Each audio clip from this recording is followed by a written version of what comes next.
Idahoans are incredibly proud of being from Idaho, and Idaho beer drinkers are incredibly proud of Idaho beer, which is great, but I think we're just at the beginning of our Idaho beer awakening, because Idaho has the ability and Idaho brewers can access Idaho beer ingredients in a way that no other state can. For example, Idaho just recently passed Oregon as the state that produces the second most amount of hops, and we've been producing the most high quality malt barley for a long time. And recently, the way that these sorts of systems work has changed so that no longer are large companies controlling it, but rather there are Idaho companies that are providing these Idaho products straight for Idaho brewers. So Mill 95 is Idaho's very first cold storage and hop processing facility that supports the brewing industry and the Idaho hop growers. This is important because before this time, this facility didn't exist, meaning that all these wonderful Idaho hops that were grown in the state were having to be taken out of the state to be stored, processed, and essentially what was happening at that point was sometimes they were getting mixed in with other things. So for the first time ever, we have a facility that's totally dedicated to supporting the Idaho hop product and support the Idaho hop grower and essentially give access to Idaho-specific hops to the brewing industry, which is really exciting. Idaho's second largest hop grower in the nation. Number one in grain. And other breweries we've met outside of Idaho, they're really jealous that we have the proximity to all these ingredients. Yeah, the fact that I call Mill 95 and half an hour later, the hops that I don't need until next week are at my door. We're starting to get cool new varieties like Idaho 7 that they're growing out there. So Idaho 7s have a rich tropical fruit, kind of citrusy, a little earthiness to them. And it will take time and it will take effort, but I think that the future of Idaho's beer is incredibly bright and potentially better and more exciting than any other place in the United States. I was born in Boise and went to Boise High School. I left for college, went to Oregon for 4 years and then on to California. Lived in California for over 20 years. I came back to Boise in 2012. And I was just seeing so many changes in Boise that I liked. I was really eager to come back. I think Boise is very unique in terms of its just overall support for the small businesses, and it makes a huge difference. I don't think I could do what I'm doing in very many other cities. I know a lot of our customers live close to downtown, spend a lot of time downtown, like to bike, that sort of thing. So I wanted to have an easy downtown location. Also, just seeing Boise's downtown explode, I wanted to make sure that I was part of that. It's really exciting. I love our downtown. But also we get all kinds of people from outside of the state who aren't even aware that there is wine being made in Idaho. We're able to work with other businesses that may be just down the street or around the block. We provide nuts from City Peanuts, chocolates from the Chocolate Bar. We offer small plates and salads from Juniper. A big part of the fun being downtown is just enjoying the neighborhood and being part of it.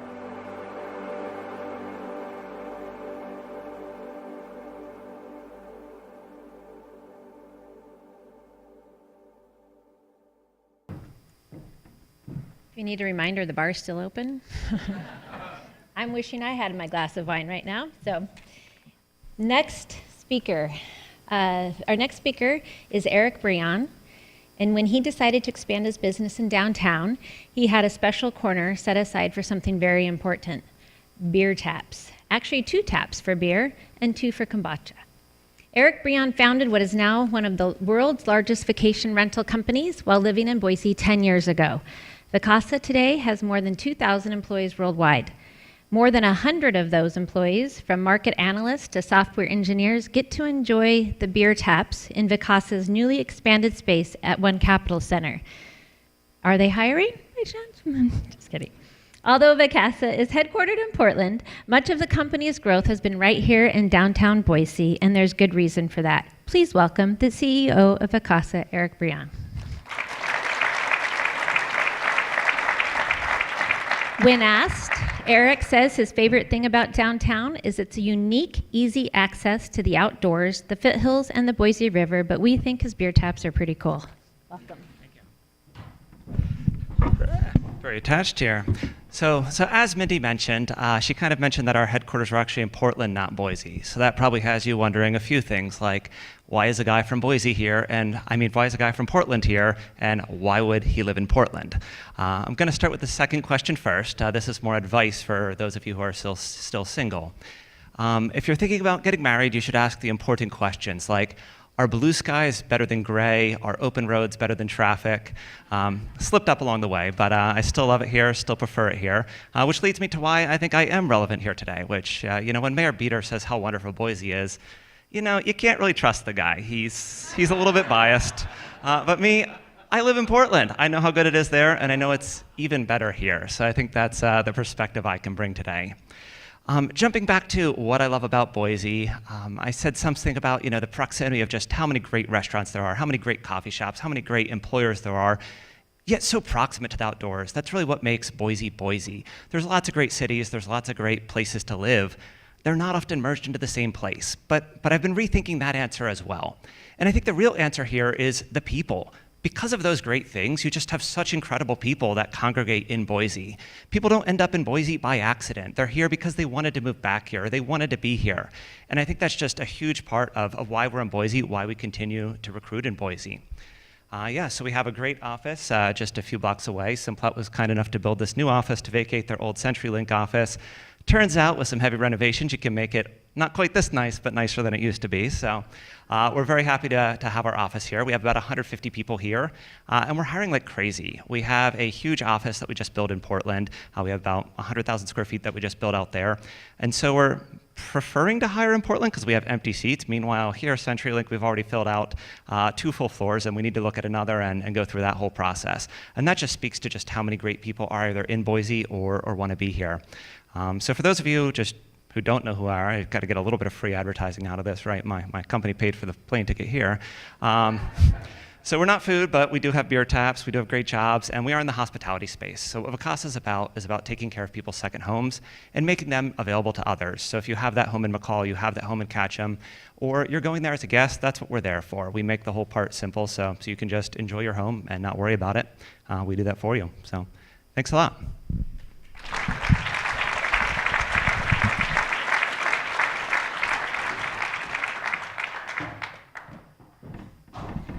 Thank you, Eric.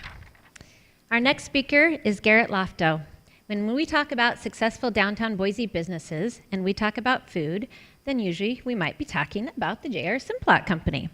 Just outside these windows, the Simplot World Headquarters are new, but Simplot has been home in downtown Boise for some 40 plus years. Simplot CEO Garrett Lofto has grown up with the company from his own family farm in Manitoba, Canada. Prior to being named CEO, he managed Simplot's agribusiness division, a diverse $2.5 billion global operation. The J.R. Simplot Company is best known for potatoes. Shout out to those French fries. And not too far from here, Simplot runs more than 160,000 head of cattle, with more than a half destined for customers right here in the Northwest. Please welcome Garrett Lofto, CEO of the J.R. Simplot Company.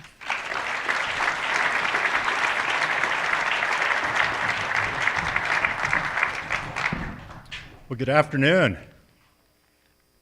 Are you all ready for happy hour? Officer, thank you very much for your service. That was pretty emotional. Hit you hard, and it was pretty amazing. So it's amazing because one of the reasons that I always found Boise an amazing city is because of the safety here. And it's because of people like you that allow us to walk the streets and enjoy. What I love about this type of event is we get to see the passion. We get to see the passion that takes place in what food really does to us. It really is something that's important. And so we're really happy to be a part of today's event. It's an opportunity that we can actually highlight and showcase what's going on right here at home. So as you know, the Simplot Company operates at the intersection of agriculture, science, and technology. It's what we do every day. If it starts at the very beginning of the food system and we go right to the end, which is the dinner table, of which many are through local restaurants right here in Boise, downtown Boise. So basically, if it comes down to it, if it's related to agriculture and food, we're passionate about it. And we're very fortunate that we get to do that and base it in a city like Boise.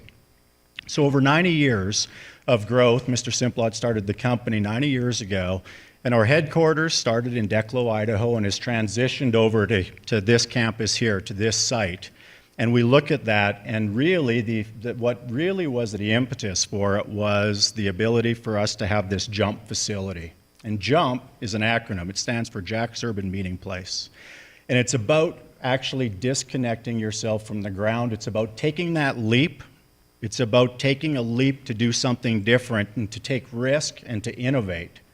And it's about taking a leap, and we actually did that as the Simplot company, or Mrs. Simplot did, around food.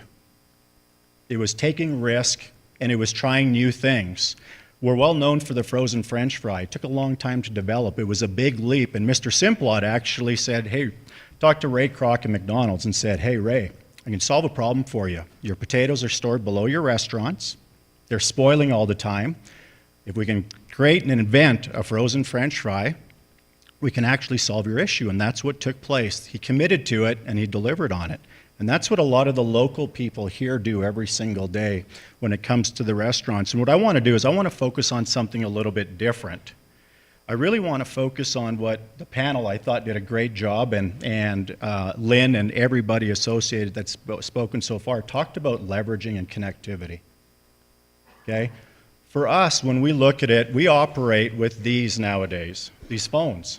And social media has become such a way for us to connect and to do things. And it's a really vital way for us to actually connect with people. But you're not connecting across a dinner table.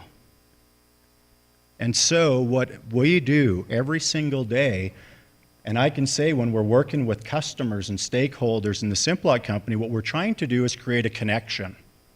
We're trying to create a connection, and there is no better place to create that connection than across or around a dinner table, serving and talking about food, because everybody is passionate about it. It's this ability for us to have a conversation, to understand each other's interests, and for each other to actually connect and create success for our organizations. Now, every single one of the people that were here took a risk, but they all saw something that was much broader. We actually, at the Simplot company, we have a purpose, and our purpose is that we want to help feed a growing global population. So there's going to be 9.5 billion people in the world here over the next couple generations. That means we need commercial scale agriculture if we're going to do that, okay? But then there's this whole other need that is really developing and really moving forward, and it's exciting for us because we connect to that need as much as we connect to commercial agriculture, and it's local. We support all of it. I don't care whether it's traditional farming, if it's organic farming, if it's local, it's not. We have to be there because we need it all. And it's exciting to us because it helps build connectivity and it helps build relationships. And that's why you're all here today. You're going to walk away from this and you're going to meet people, you'll have a chance to associate, and that's pretty exciting because it gives you the opportunity to have new relationships and to bring new things to your businesses. It's absolutely a fantastic place that we live in, and I want to share a bit of a personal story. We talked about JUMP and we talked about our headquarters and the Simplot family, and you know, I do have to share one tidbit is I am really jealous that I didn't get to speak first. I'm jealous because Mayor Beater's sitting with a beer in his hand in the front row. That's the only reason why I'm jealous. But anyways, when it comes down to it, and it's a surprise, and we appreciate, you know, you recognizing our building, Mayor, the Simplot families put a stake in the ground. They put a stake in the ground because this is home for us. And our employees want this. And so when we actually looked at building that new building, we had a choice that we could go to different places inside the Treasure Valley. But we kept on coming back to downtown. We kept on coming back here because the family wanted to be here and our employees wanted to be here. And ultimately, when it comes down to it, it's an amazing place. I moved my family here in 2001, and people always ask me, Garrett, did you make the right move? Are you happy? And I always tell them, I get to travel the world. It's a part of the requirement of my job. But there is not a place in the world I'd rather put a pin on a map than right here. This is where I want to be. And this is where that family wants to be building this company. And everything we do, we're passionate about trying to innovate and find solutions for the people that actually try to serve you the best food they can serve every single day. So I just want to applaud all the people that actually are a part of the restaurant industry. I relate it to being a dairy farmer. You have to be there every single day, or a rancher. Animals don't stop eating. You have to be there every day when you're in the restaurant industry, especially a local restaurant industry, because this is their livelihoods. And it's really something that people have to, sometimes I can say at times we can take for granted, but when you see the passion and you see the connectivity we can create, it's a pretty amazing thing, and there's no better place in the world than what's going on right now in downtown Boise. Thank you all very much.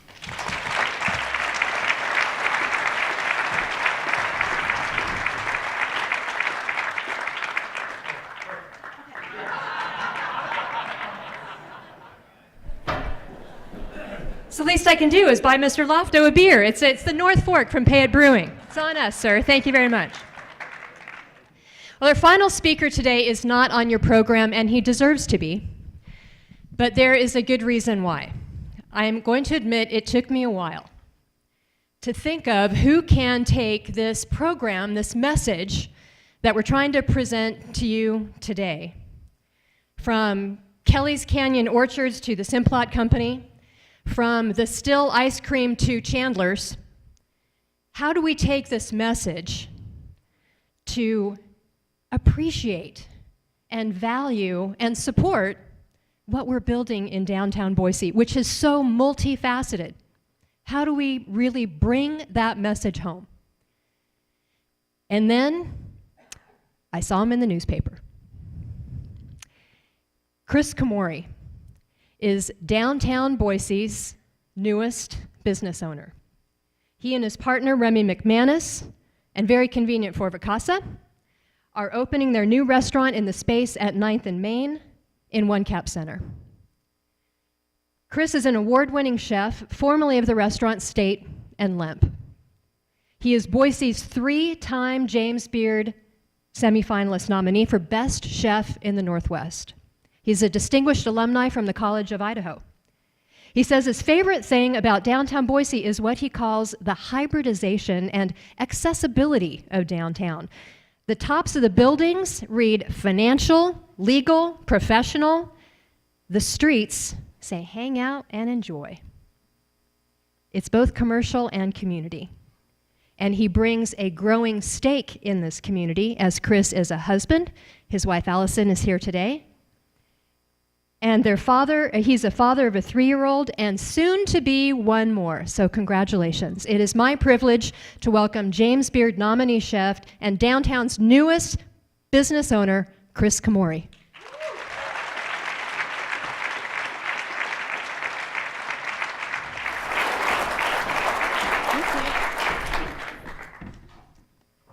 Thought you're done, huh? Yeah. I got 45 minutes on this timer, so just sit back. Well, thank you. Thanks for giving me the opportunity. It's a huge honor, and it's also very nerve-wracking, because if you're a cook that spends 12 hours in a hidden kitchen, you don't get to brush up on your public speaking very often. So cut me a little slack. For those of you who I have not met yet, I am Chris. I formerly of State and Lemp, co-owner of Art House Bar across the street, and again, hopefully future chef and owner of Kin Restaurant in the Old Angels spot down in the basement of the One Cap. I'm originally from BC, Canada, Vancouver, but grew up in Eugene, like high school-wise. I went to the College of Idaho, went to culinary school in Vermont, and then kind of bounced around and lived and cooked in Seattle, and then most recently Portland. I am a Virgo. My spirit animal, I recently learned, is a gazelle. And my favorite color is green. Not coincidentally, my favorite season is spring, basically right now. And asparagus is one of my favorite ingredients just because it's kind of the harbinger of good things to come, right, in the growing season.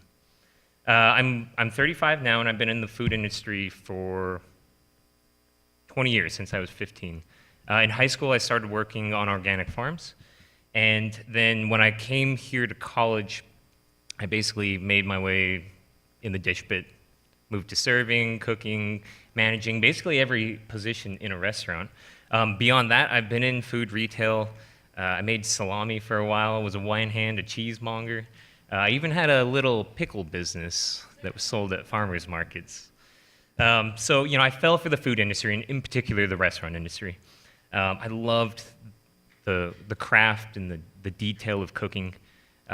There's a big adrenaline rush during a busy night service that I was drawn to. And then overall, just like that caring thoughtfulness that true hospitality has. So for me, it's the late night hours of hand making noodles, just so you can see that person close their eyes and slurp it up and smile. It's providing a communal space for people of different walks of life to come and have a shared experience together and learn about each other. It's camaraderie, now that we have a bar, we see it a lot. That camaraderie of coworkers getting together and venting about their long day. So it's a little bit of, commiseration, but it's also celebration. So I feel extremely lucky that I've found something that I love doing. And I'm also very lucky to be doing it here in Boise. My wife and I, we moved here 6 years ago, so I know I'm still a newbie. But we talk to a lot of people around here and ask, what they love about the city. And all sorts of things come up, livability, that work-life balance, accessibility to the outdoors, things like that. But the one thing that pretty much everyone talks about is the community, the friendliness of it and the genuineness of it. And I would definitely agree with that. It's something that as I travel around, that's the one thing that always comes up. So we're naming our restaurant Kin, as in family, not just because of our staff and the culture that we have, but also because of the support that we've been given within this community. It means a lot to us from the diners, but as well as our peers and our colleagues. When word got out that we were moving downtown, we had tons of restaurateurs, chefs, brewers that welcomed us in, and they've given us support and education. And it's really mind-boggling because these are the establishments that are the pillars of the city, and they've paved a way for a young-ish chef like me. Their actions have cemented that culture, that community in me. So it's Dave, it's Nate, Rex and the Trebbies, Bree and James. I don't know where you are. The Landermans. It's all these people that have reached out instead of closing in. So that's really, really nice to see. It's shown me that downtown Boise isn't just competition, it's collaboration. It's working together. It's a rising tide. It's not that it's all just like patting each other on the back and stroking each other's egos. It's nice sometimes, But it's really important that Boise's restaurants continue to push each other. We need to respectfully call each other out so that as a group we can become better. And we need to do so keeping in mind one of the city's strengths that I believe is the community. So when I moved from Portland, that's 6 years ago, a lot of people in town said that Boise's like a young Portland. You probably hear that, young Seattle, young San Francisco, what have you. In a way, it's true, but in most ways I've seen that it's actually not. It's important to take inspiration from the larger cities on the West Coast, but it's also very important for us to realize that Boise is a different place, and we should be wary of trying to be anything that's not authentically Boise.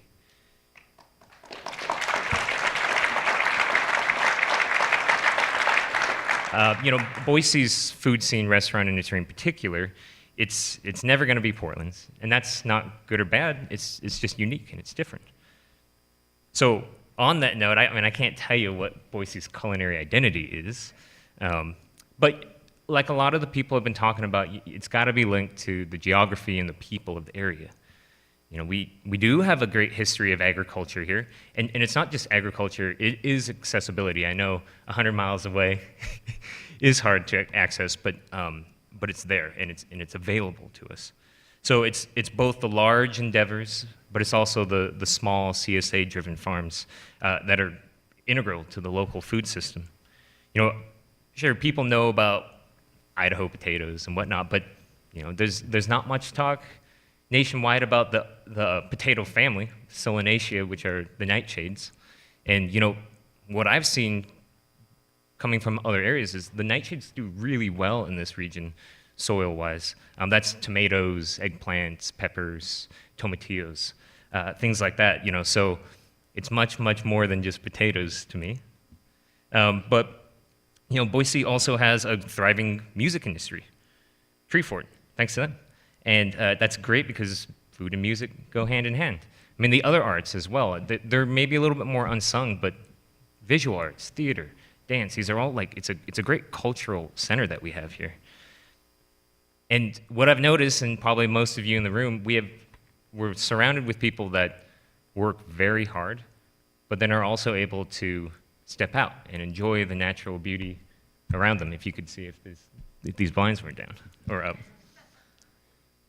So I like that, and I was drawn to it because there's a sort of duality here within people's diligence, but with a laid-back persona. I really connected with that.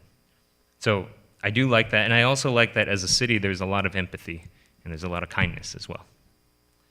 We also, in addition to all those, we have a ton of momentum right now. And that makes for very exciting but maybe precarious times.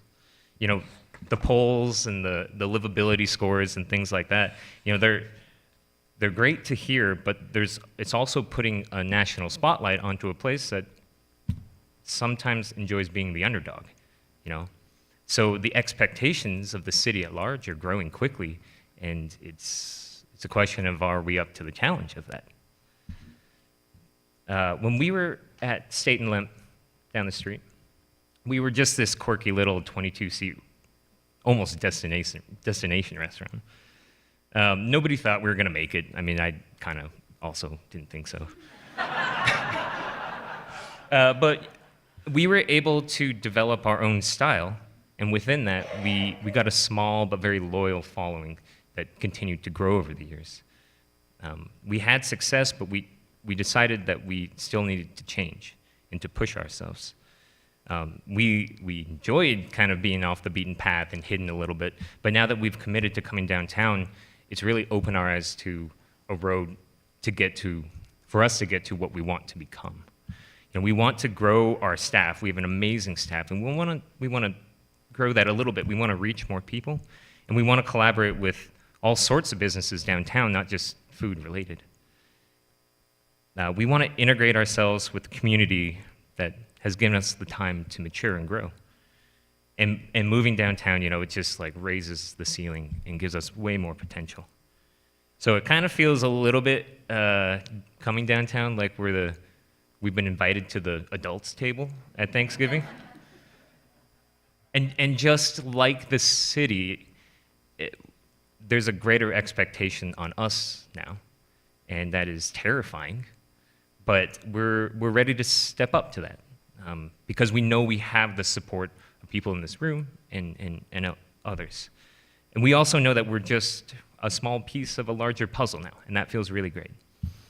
So I like to look at downtown sort of like I look at food. Pretty much I look at everything like I look at food. When we construct a menu, you know, we want to have some flavors that shine here and there, but really they're part of a larger system of ingredients and components that needs to find balance. So, you know, salt plays with sweet, acid cuts fat, there's chewy or crunchy, there's fluffy or firm, there's, you know, refreshing leads to richness. We need variation and symbiosis in flavor in order to keep your palate interested, but it also needs to have a flow to it. It needs to make sense. Downtown isn't too far off of that, you know. Each place, you know, it's an emulsification, I guess, of commerce, retail, residency, restaurants, entertainment. Each place needs to have its own identity, but it needs to be able to balance and work well together. So we're all striving for that balance, I think. And we hope that Kin can be just one of those components of downtown so that we can be a great destination now and as we grow as a city together. Thanks.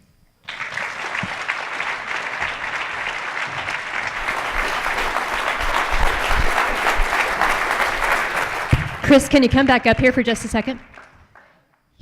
He doesn't know I was going to do this, but Chris, you are known for, I'm going to ask him just a couple quick questions. You're known for innovation. How, and we've had some discussion about innovation in the food scene today. How important is consumer support for innovation in our food scene, from a single product like ice cream to planning a restaurant?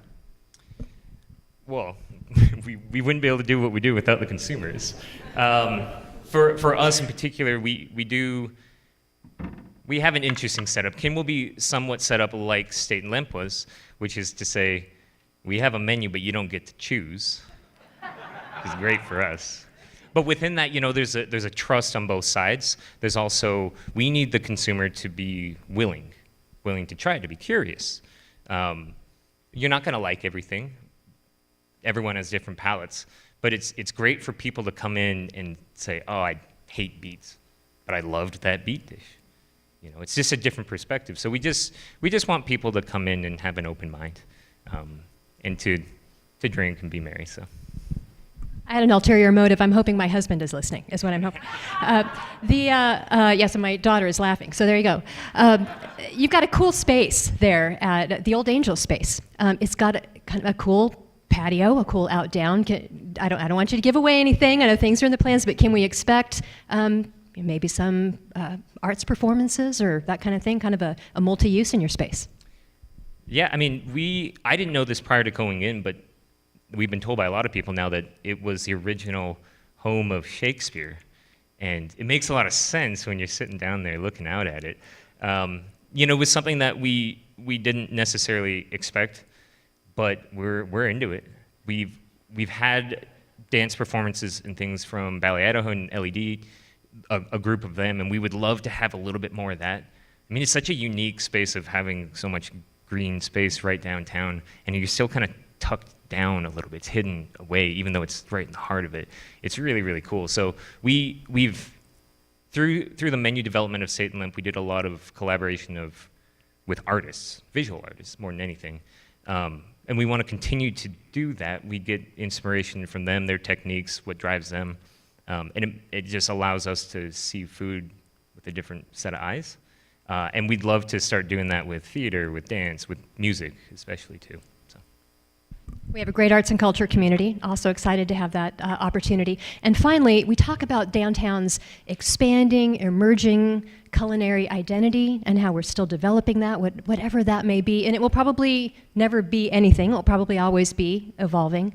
But is this considering your comments, is this a kind of a scary time, or is this an exciting time to be opening a restaurant in downtown Boise? It's both. It's a lot of money. It's a little sticker shock. No, it's exciting. It's exciting because as the population grows, there's people coming from all over that have a different set of experiences. There's more cooks coming in. There's different chefs moving to town. And that's great because it pushes everyone a little bit to step up their game. And again, like I said, it's not so much that it's competition, but you need someone kind of pushing you along, so that you can get to a higher level, I think. As a culinary identity, I think it's difficult. It's not for me to decide or for anyone in particular, I think that kind of has to come up a little bit more organically. I do think that leaning on agriculture makes a lot of sense because it's so ingrained in the culture of the area.